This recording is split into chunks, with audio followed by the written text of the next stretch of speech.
Buenos días a todos, hermanos. Sigo con la garganta regular, no que esté malo, no me pase nada, pero simplemente un poco de carraspeo al hablar, así que me vais a perdonar si tengo que toser de vez en cuando. El anterior domingo ya comenzamos el capítulo 4 de Hechos de los Apóstoles y ya vimos que comenzaban los problemas. Después de sanar a un cojo de nacimiento, allí en la explanada del templo, viene una comitiva resentida, ofendida e incluso humillada, porque allí se está enseñando cosas que no proceden y las están enseñando personas que no proceden, que no son maestros, que no han estudiado en ninguna escuela reputada, y esto no se puede consentir. Así que lo que hacen, como ya era tarde, es meter a Pedro y a Juan en la cárcel, y ya al día siguiente veremos qué hacemos con ellos cuando nos juntemos todos. Por así decirlo, se acaba lo bueno, se acaba el poder ir a predicar libremente en el templo, en los patios del templo, las afueras del templo, y comienza la amenaza, la extorsión, la cárcel, la persecución y, como veremos tristemente más adelante, incluso la muerte, solo por predicar el Evangelio.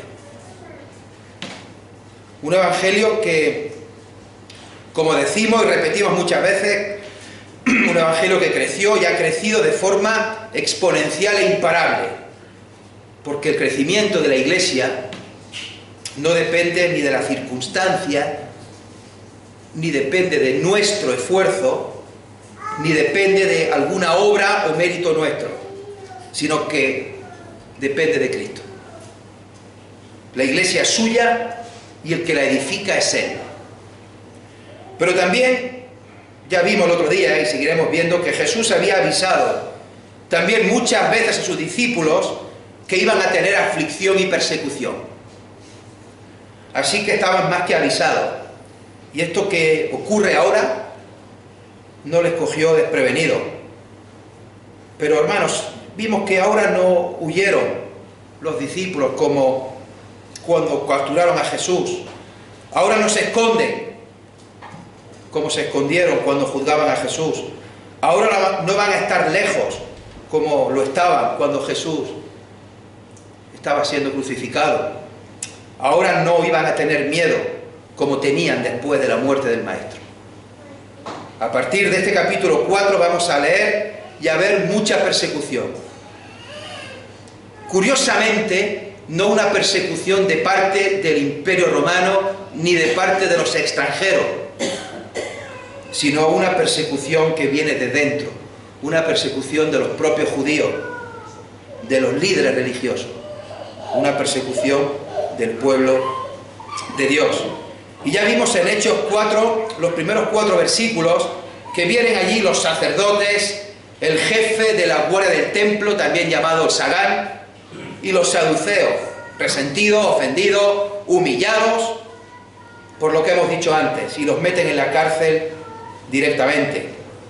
Y acababa también aquel versículo 4 precioso, con un pero de los buenos, pero muchos de los que habían oído la palabra creyeron. Vamos a ver hoy de los versículos 5 al 12, y vamos también a empezar desde el 1. Hechos capítulo 4, versículo 1. Hablando ellos al pueblo, vinieron sobre ellos los sacerdotes con el jefe de la guardia del templo y los saduceos, resentidos de que enseñasen al pueblo y anunciasen en Jesús la resurrección de entre los muertos. Y les echaron mano y los pusieron en la cárcel hasta el día siguiente, porque era ya tarde.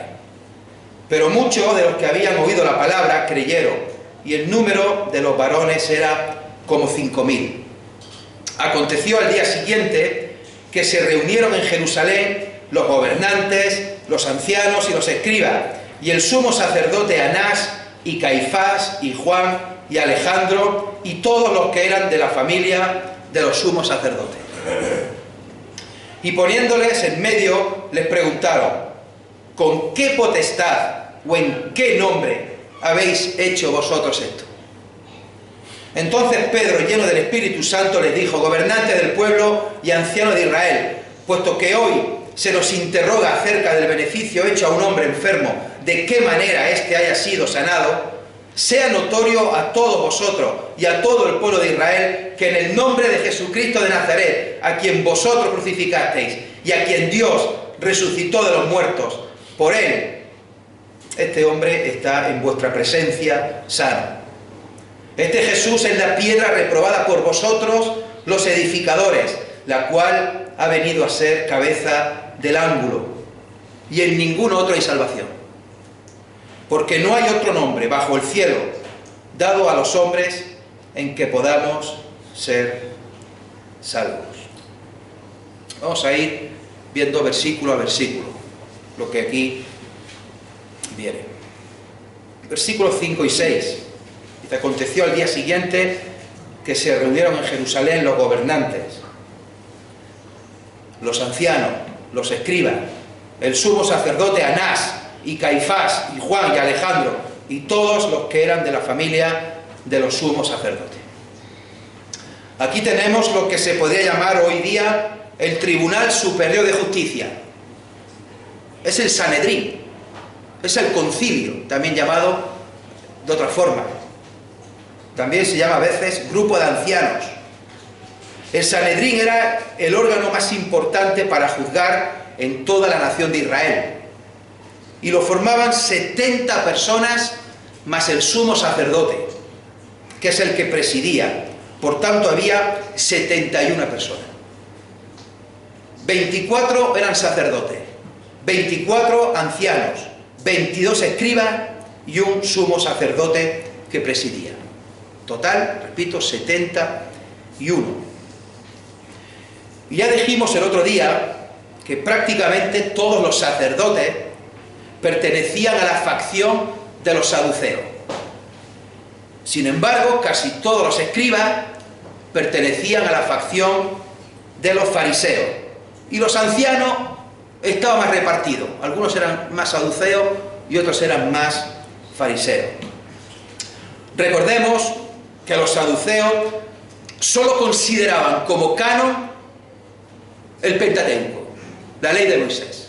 El resto de los escritos no creían que fueran inspirados, por lo tanto no creían en los profetas, no creían en las profecías, no creían en la resurrección de los muertos. Sin embargo, los fariseos sí creían en todo el Antiguo Testamento y sí creían en la resurrección de los muertos. El texto menciona aquí a Anás y a Caifás. Según hemos leído, dice que el sumo sacerdote es Anás. Pero si leemos en Juan 18:13, dice allí: entonces la compañía de soldados, el tribuno y los alguaciles de los judíos prendieron a Jesús y le ataron. Y le llevaron primeramente a Anás, porque era suegro de Caifás, que era sumo sacerdote aquel año. Entonces, ¿en qué quedamos? ¿Quién es el sumo sacerdote? ¿Anás o Caifás? ¿O está equivocado Lucas en el libro de Hechos o está equivocado Juan en el Evangelio? Porque uno dice que el sumo sacerdote es uno y el otro dice que es el otro. Pues los dos llevan razón. Me explico. Anás, como hemos leído, era suegro de Caifás. Anás fue sumo sacerdote, pero fue cesado por los romanos. Y ahora el sumo sacerdote actual era Caifás, su yerno. Pero aquel sumo sacerdote que había dejado de ser sumo sacerdote también se le llamaba sumo sacerdote. Como un presidente del gobierno que deja de ser presidente, también se le llama todavía señor presidente.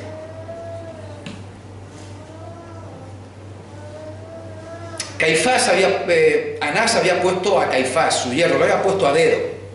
Y aunque de cara a todo el mundo el título lo tuviera Caifás, realmente el que mandaba era el suegro. El que tenía el control del Sanedrín, del concilio, era Anás.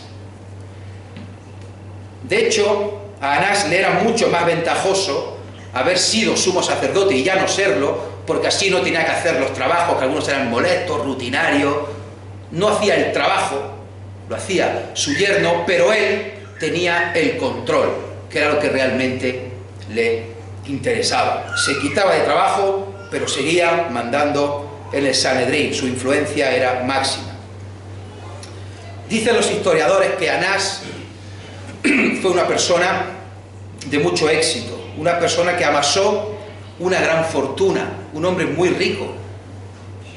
Dicen los historiadores que era una persona muy envidiada por el pueblo judío, pero a la vez era muy odiada por el pueblo judío, porque ya sabemos cómo obtenían allí la riqueza, aprovechándose de la gente que iba a hacer los sacrificios al templo y le buscaban defectos a los animales, y ellos curiosamente vendían animales allí perfectos y estupendos a un precio alto. El tema de los cambistas, tienen un buen negocio montado, y eso el sumo sacerdote se llevaba bastante dinero.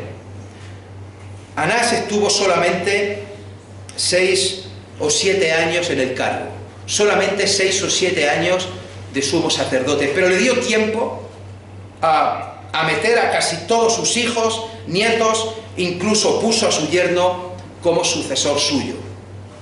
Y el sucesor de Caifás fue otro hijo de Anás, que veremos ahora, si de pasada, su nombre. Anás también dicen que se llevaba bastante bien con los romanos, un hombre agradable, un hombre con talante, un hombre diplomático, un hombre de confianza, un hombre muy religioso, un hombre que procuraba cumplir la ley de Dios, un hombre generoso con sus amigos, ya fueran judíos o romanos. Luego se menciona, una vez Anás, Caifás, se menciona a Juan y a Alejandro, y estos no se sabe más de ellos, no se sabe quiénes son. Algunos dicen que este tal Juan podría ser uno de los hijos de Anás, el que os he mencionado antes, que fue sucesor de Caifás, pero en vez de llamarse Juan, se llamaba Jonatán, pero por lo visto tenía algún sobrenombre que podía parecerse a Juan, y podía ser otro hijo de Caifás. Del otro no se sabe nada, de Alejandro. Otros historiadores dicen directamente que se refiere a otras grandes familias que había allí de sacerdotes en Jerusalén. El caso es que se junta el Sanedrín, se junta el concilio, se juntan los 71. Aquellos prácticamente los mismos que poco tiempo atrás se habían reunido también para juzgar y para condenar a Jesús a muerte. Y ahora se juntan para juzgar, para interrogar a sus discípulos, los cuales van enseñando que su maestro, que Jesús ha resucitado, que ha ascendido a los cielos y que va a volver. Están enseñando, según ellos, especialmente los saduceos, cosas raras, cosas que no proceden. Y mucha gente los está siguiendo. Enseñan cosas que no proceden y están enseñando ellos que no proceden a enseñar, porque no están preparados, son simples pescadores galileos que no tienen formación en teología. Sigue diciendo el versículo 7 que poniéndoles en medio les preguntaron: ¿con qué potestad o en qué nombre habéis hecho vosotros esto? De que les pone en medio. Dentro del templo había un salón o una sala donde se reunía el concilio, donde se reunía el Sanedrín. Lo llamaban el salón de la piedra tallada.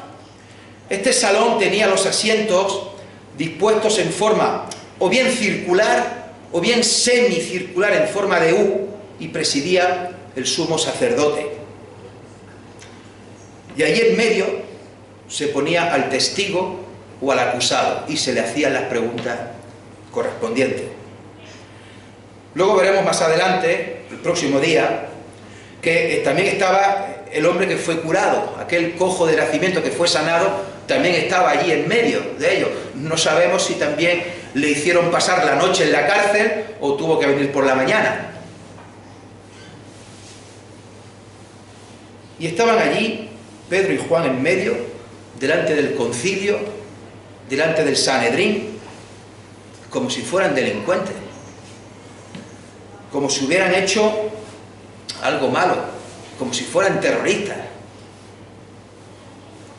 Y comienza el interrogatorio, y lo primero que les pregunta es: ¿con qué potestad? ¿En qué nombre habéis hecho vosotros esto? Y aquí el énfasis, si os dais cuenta, el énfasis es doble.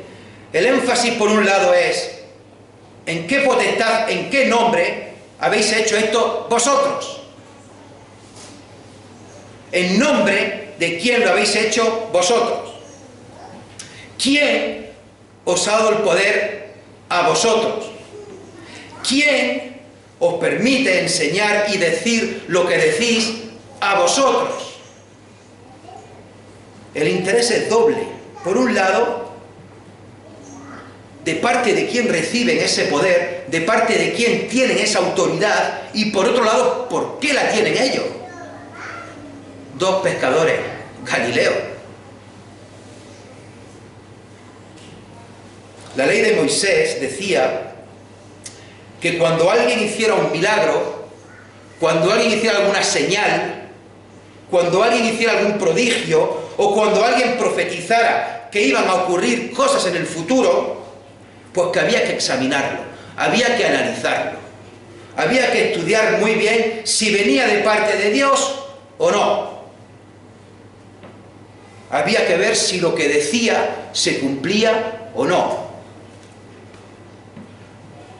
Si no era conforme a la voluntad de Dios, se le tenía que apedrear y quitarlo del medio del pueblo. Así, si me queréis acompañar a Deuteronomio 13, versículo 1, del 1 al 5. Deuteronomio 13, 1 al 5. Dice que cuando se levantare en medio de ti profeta o soñador de sueños, y te anunciare señal o prodigios, y si se cumpliere la señal o prodigio que él te anunció diciendo: vamos en pos de dioses ajenos que no conocisteis y sirvámosles, no darás oído a las palabras del tal profeta, ni al tal soñador de sueños, porque Jehová vuestro Dios os está probando, para saber si amáis a Jehová vuestro Dios con todo vuestro corazón y con toda vuestra alma. En pos de Jehová vuestro Dios andaréis, a él temeréis, guardaréis sus mandamientos y escucharéis su voz, a él serviréis y a él seguiréis. Tal profeta o soñador de sueños ha de ser muerto, por cuanto aconsejó rebelión contra Jehová nuestro Dios, que te sacó de tierra de Egipto y te rescató de casa de servidumbre, y trató de apartarte del camino por el cual Jehová tu Dios te mandó que anduvieses. Y así quitarás el mal del medio de ti. El concilio, el Sanedrín, por tanto, tenía que analizar, tenía que averiguar, tenía que descubrir si el mensaje que estaban diciendo y las señales que estaban haciendo y lo que estaban profetizando de la resurrección de los muertos era lo que llamaríamos hoy día sana doctrina. Es decir, tenían que averiguar si ese mensaje venía de parte de Dios o no. Tenían que ver, como hemos acabado de leer, si Dios les estaba probando a ellos, para saber si amaban a Dios con todo su corazón y con toda su alma. Y por eso pregunta: ¿en nombre de quién? ¿Con qué autoridad habéis hecho ese milagro? ¿Y por qué vosotros tenéis ese poder? Y ahora viene la respuesta de Pedro en los versículos del 8 al 12. Versículo 8 y 9. Gobernantes del pueblo y ancianos de Israel, puesto que hoy se nos interroga acerca del beneficio hecho a un hombre enfermo, de qué manera haya sido éste sanado. Y aquí Pedro comienza vulgarmente, como se dice, comienza tirándosela al Sanedrín, al concilio. Vamos a ver, nos habéis dejado encerrados, toda la noche en la cárcel, habéis juntado al Sanedrín por completo, y aquí nos estáis interrogando y nos estáis juzgando por haber sanado a un hombre enfermo, a un hombre cojo desde que nació y que llevaba toda la vida pidiendo limosna en el templo. Y eso parece que os molesta, parece que os ofende. Y no paráis de preguntar de qué manera lo hemos hecho o en nombre de qué los hemos hecho. Pedro les está diciendo, nos estáis tratando como a unos delincuentes, solo por sanar a un enfermo, solo por tener misericordia hacia una persona enferma. ¿Qué tiene eso de malo? Pero Pedro sabía que no estaban interesados en el hombre sanado, sino que querían saber cómo lo habían hecho, querían saber en nombre de quién lo habían hecho, para ver si provenía o no de Dios, y querían saber por qué ellos lo hacían, y no los líderes religiosos, por supuesto. Y dice el versículo 10, sea notorio a todos vosotros y a todo el pueblo de Israel que en el nombre de Jesucristo de Nazaret, a quien vosotros crucificasteis y a quien Dios resucitó de los muertos, por él este hombre está en vuestra presencia sano. Mirad, hermanos, la contundencia de Pedro ante la pregunta, ¿en qué nombre habéis hecho esto? Pedro responde con contundencia, pero responde de manera sencilla, sin miedo, sin duda, sin timidez, con valentía, en el nombre de Jesucristo de Nazaret.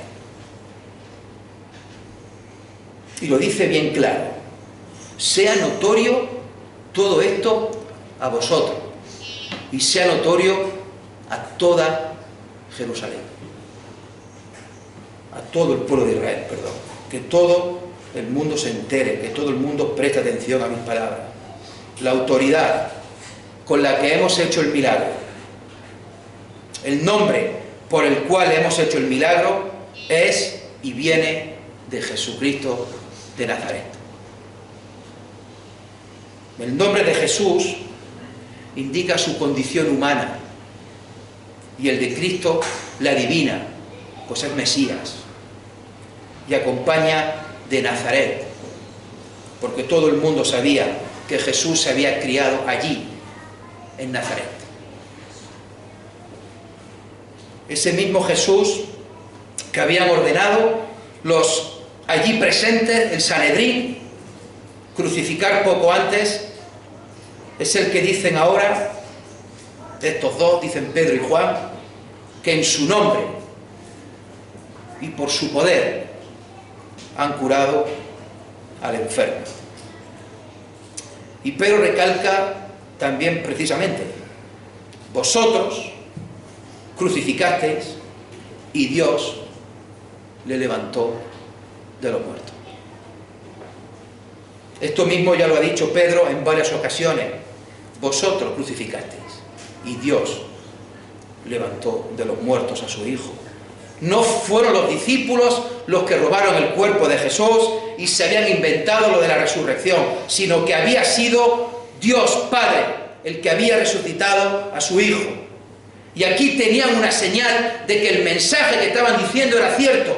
Este hombre sanado, al cual lo conocía todo el mundo, toda la vida, cojo sin poder andar, tenían que llevarlo y tenían que traerlo, y ahora estaba con ellos saltando, alabando y glorificando a Dios en el templo.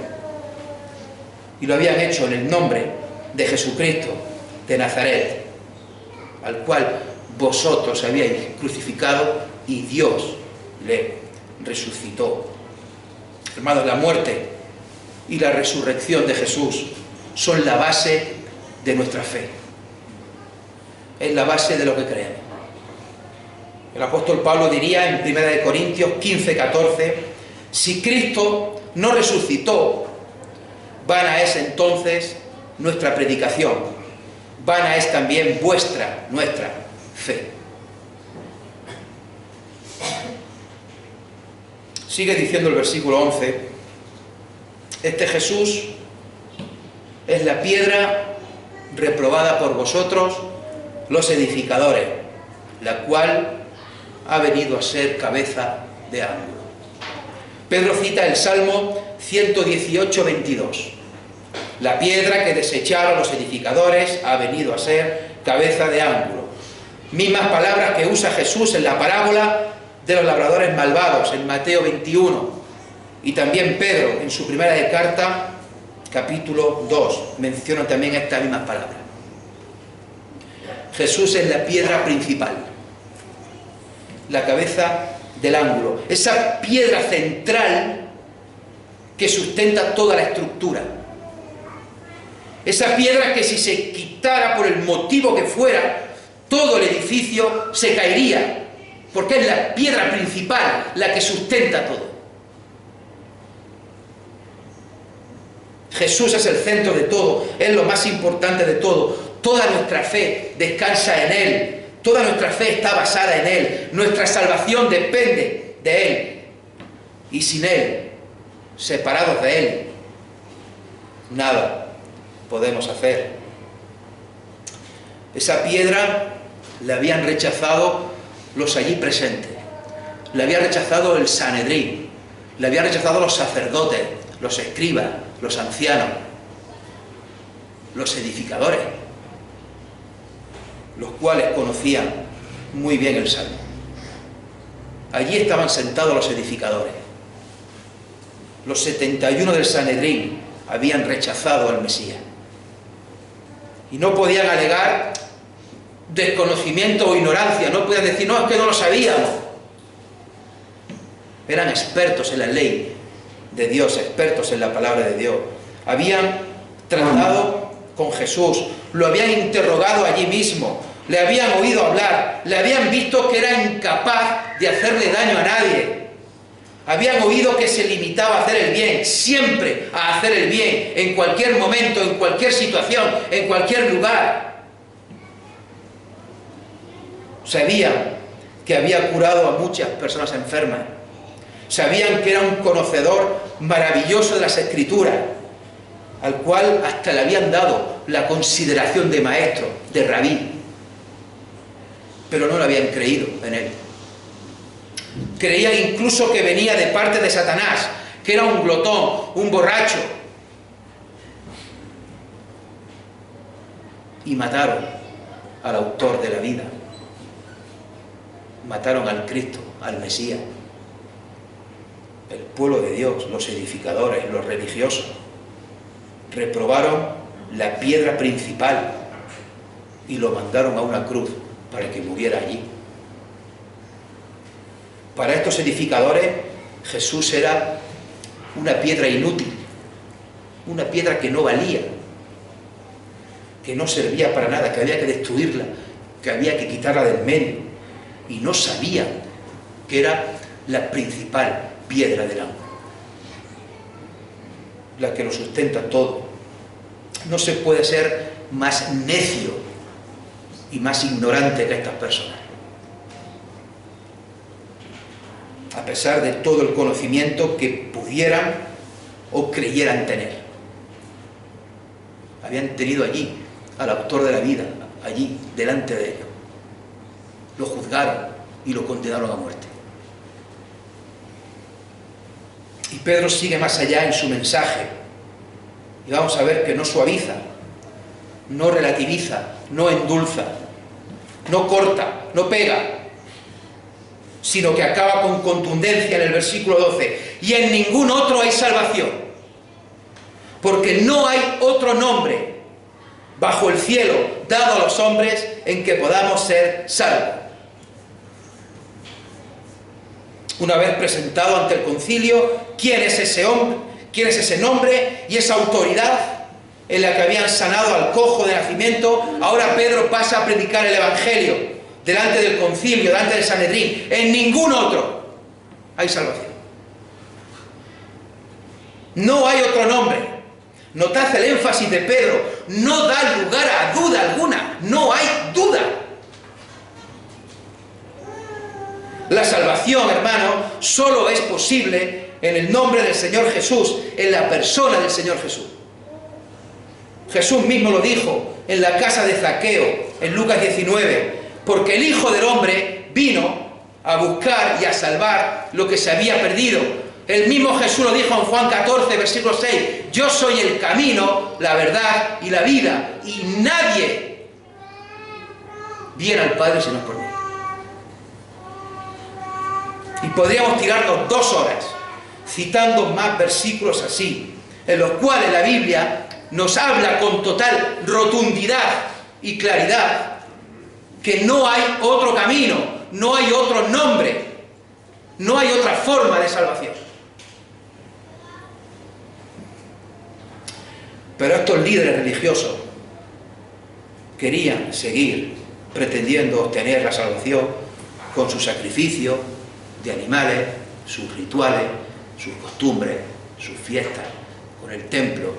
Y claro, ya de paso me llevo también la comisión correspondiente. Ahora van a venir estos a quitarnos el negocio. Y veis la rotundidad y la claridad de Pedro. No le dice, bueno, vamos a hacer una transición durante unos años, que siga el templo, pero bueno, ya sabéis que de aquí a un tiempo esto ya no sirve los sacrificios, ya Jesús fue el sacrificio único. Sí, no, con total rotundidad, no hay otro nombre, en ningún otro hay salvación.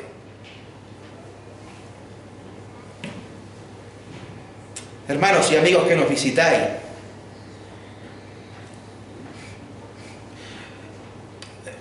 este es el mensaje del Evangelio. No hay otro. Repito, no hay otro mensaje. En ningún otro hay salvación. No hay otro nombre en el que podamos, en el que puedas, en el que yo pueda ser salvo. No hay otro nombre. Solo en Jesús. Solo creyendo que Jesús es el Señor y el Salvador de tu vida. Y que nos llamen lo que quieran, que nos digan lo que quieran, pero el mensaje no se cambia. No se puede cambiar. Solo Cristo da salvación. Y nosotros seguimos presentando aquí la salvación en el nombre de Jesucristo de Nazaret. Es el único mensaje de salvación. Un mensaje que excluye a otros mensajes diferentes. Hermanos, el Evangelio es un mensaje exclusivo y excluyente en cuanto a la salvación, aunque nos toque vivir hoy día en un mundo inclusivo. El Evangelio es un mensaje exclusivo y excluyente, aunque vivamos en un mundo inclusivo. Por eso nos dicen que tenemos la mente cerrada, que somos intolerantes, porque estamos predicando un solo camino para obtener la salvación. Y ese único camino excluye a los demás caminos. Solo Jesús tiene poder para perdonar pecados y para salvar. No depende de ti, ni de tu esfuerzo, ni de tu mérito, ni de tus obras, ni que seas hijo, nieto, bisnieto, tataranieto de creyente. No depende de tu conocimiento teológico y ni siquiera depende de que vengas todos los domingos a la iglesia. Si quieres ser salvo, te salva Jesús. Arrepiéntete de tus pecados y cree en Él, en Jesús, como Señor y Salvador de tu vida. No hay otra manera. Hermanos, es un mensaje sencillo, porque el Evangelio es sencillo. Porque Pedro lo explicó así de sencillo, delante del Sanedrín. No entró a debatir en cuestiones teológicas y profundas. No. El Evangelio es sencillo. En ningún otro hay salvación. No hay otro nombre. Pedro lo explica, sencillo, único y excluyente. No hay otro nombre, en ningún otro hay salvación. Hermanos, el mensaje de salvación es sencillo y es entendible a todo el mundo, pero tiene que ajustarse a lo que dice la Biblia, y no se puede endulzar, no se puede relativizar, no se puede cortar, ni tampoco se puede añadir. Es lo que viene aquí, en las Escrituras.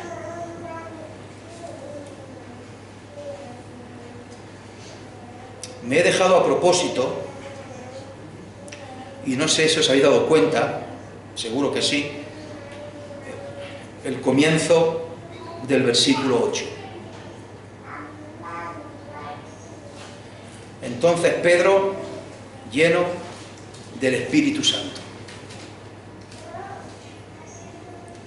Era necesario que el Espíritu Santo actuara sobre Pedro para que su respuesta fuera conforme a la voluntad de Dios. Hermanos, es necesario que el Espíritu Santo actúe sobre nosotros para que lo que digamos y hagamos sea conforme a la voluntad de Dios. No podemos ir por nuestra cuenta. Lo explicó perfectamente Juanvi el jueves pasado, en el estudio de Oseas capítulo 8. Si no lo habéis escuchado, hacedlo. No podemos ir por nuestra cuenta. No podemos decir de manera alegre y por decir, esto es la voluntad de Dios, y luego hacer lo que yo quiero. La voluntad de Dios es seguir la voluntad que aparece en la palabra de Dios, en la Biblia. Y por eso, hermanos, le damos tantísima importancia al estudio de la Biblia. Es una característica primordial, principal de las asambleas de hermanos. El estudio de la Biblia. La importancia de la Biblia. Se nos puede achacar que hacemos pocas o ninguna campaña evangelística. Se nos puede decir que no hacemos muchas palmas en la alabanza y que incluso algunas canciones pues son muy tristes y parece que estamos casi llorando en vez de cantando, en vez de alabando. Que no nos levantamos ni hacemos gloria a Dios ni levantamos las manos. Nos pueden decir que las predicaciones son largas, pero lo que no se nos puede acusar a una asamblea de hermanos, no se le debe acusar, es de la importancia que le damos a la Biblia, al estudio de la Biblia. Solo Biblia, solo Escritura, solo lo que dice aquí.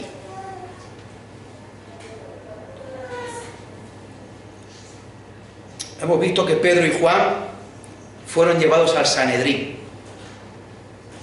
71 personas mirándolos, analizándolos, observándolos, escuchándolos, interrogándolos. A dos pescadores sencillos, galileos, que no habían estudiado en ninguna escuela teológica. No eran incultos ni eran analfabetos, no, ni mucho menos. Quizá lo fueran 3 años atrás. Pero habían estado 3 años con Jesús. Habían visto y aprendido muchas cosas. Habían recibido el Espíritu Santo y sabían más de teología que todos aquellos 71 que estaban allí con todos los expertos y todos los títulos que tuvieran en teología. Eran sencillos y humildes, pero no eran ignorantes y analfabetos. Jesús les había dicho, ya a ellos, Jesús le había dicho a Pedro y a Juan y a los demás, oye, os van a llevar a tribunales, os van a interrogar y os van a preguntar cosas difíciles, pero no os preocupéis por lo que tenéis que responder. Hay un texto que dice eso, por sí. Mateo 10, 16, si me queréis acompañar. Mateo 10, versículo 16 en adelante. Dice Jesús: he aquí, yo os envío como ovejas en medio de lobos. Sed pues prudentes como serpientes y sencillos como palomas. Y guardaos de los hombres, porque os entregarán a concilio, y en sus sinagogas os azotarán, y aún ante gobernadores y reyes seréis llevados por causa de mí, para testimonio a ellos y a los gentiles. Uf, vaya panorama, ¿no? Vaya panorama. Juzgar en concilio, azotar en sinagoga, que vamos a ir delante de gobernadores y de reyes. Perdona, yo delante de un rey, delante de un gobernador. Pero ahora viene uno de los pero buenos. Pero, qué bonito, ¿verdad? Pero cuando os entregue, no os preocupéis por cómo o qué hablaréis, porque en aquella hora os será dado lo que habéis de hablar. Porque no sois vosotros los que habláis, sino el Espíritu de vuestro Padre que habla en vosotros. No os preocupéis. No os preocupéis. Que esto no os suponga inquietud o estrés, que no tengáis miedo, no os preocupéis. Esto es tremendo, hermano. Y aquí vemos a Pedro y a Juan tranquilos. Y seguro que la noche en el calabozo que les dio para darle muchas vueltas a las cosas y hablar entre ellos, y estoy seguro que recordaron estas palabras. Os van a interrogar ante concilio, os van a azotar en sinagoga, pero no os preocupéis. En aquella hora os será dado lo que habéis de hablar. Y aquella hora comenzaba.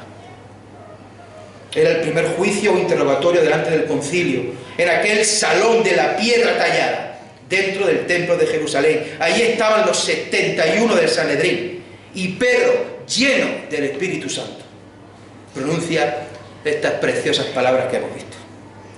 Querido hermano, ¿en quién pones tu confianza ante los problemas o las tribulaciones? ¿En quién ponemos nuestra confianza? Cuidado que aquí se está hablando de juicio, de interrogatorio, de azotes. No había un sistema legal y judicial tan transparente como puede haber ahora. Y gracias a Dios no corremos ese riesgo de que nos azoten por predicar el Evangelio. Gracias a Dios. Gracias a Dios tenemos total libertad para reunirnos y poder abrir las Escrituras. Pero hermano, la pregunta sigue siendo relevante. ¿En quién confías y en quién descansas, especialmente en momentos de dificultad? Como viene en este pasaje que estamos tratando hoy. Las promesas siguen ahí. Ser llenos del Espíritu Santo. Y no te preocupes, no os preocupéis, no preocuparse. Hermanos, necesitamos ser fieles a su palabra. Para ser llenos del Espíritu Santo hay que seguir la voluntad de Dios. Si no, no se trata de emociones, de llorar, de dar voces, de hacer oraciones largas para que Dios mande su Espíritu y te llene de Él. No, se trata de seguir la voluntad de Dios. Se trata de obedecer su palabra. Se trata de seguir a Cristo. Se trata de vivir a Cristo. Entonces uno es lleno del Espíritu Santo. No se trata de dar una charla teológica, técnica y difícil de entender. Se trata de vivir a Cristo. Se trata que esta iglesia tenga a Cristo como el centro de todo. Y de hecho así lo tiene. En los casi 20 años que tengo el placer de estar reuniéndome con vosotros, Cristo es el centro de esta iglesia. Se trata de predicar el Evangelio de manera sencilla, porque el Evangelio es sencillo. Predicamos en el nombre de Jesucristo de Nazaret. Predicamos que en ningún otro hay salvación. Predicamos que no hay otro nombre bajo el cielo dado a los hombres en que podamos ser salvos. Hermanos, necesitamos vivir a Cristo en nuestra vida. Que el Señor nos bendiga. Amén. Vamos a terminar con una canción a modo de oración final.